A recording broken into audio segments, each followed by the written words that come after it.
Okay, factory update. This was assembled today.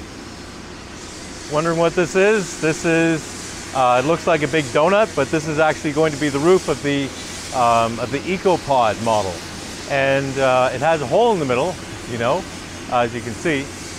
We made it this way so there's 28 of these panels that go around, and we wanted to have the center make it as one big disc, and it's going to be basically a flat disc. We're going to cut a whole slice out of it and then bring it together and make it into like almost like a bit of a funnel, and then that's going to allow us to have a cone shape that when it rains, the rain is going to fall into the center, and that's excuse me. So the rain's going to come and go into the center of the roof and then drain into freshwater tanks.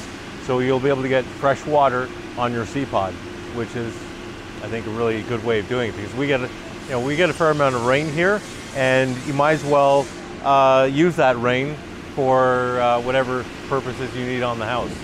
So this is going to be a great way to do it, very environmentally friendly, because the water's already there. We don't have to dig a hole and go down to a well. We don't have to exhaust spring water or anything like that. We're actually just using what nature gives us. So I think that's a really good design. We just assembled this today. It actually came together pretty fast. Then the next thing we have to do is make this big disc that's going to go in the center. And so we should start.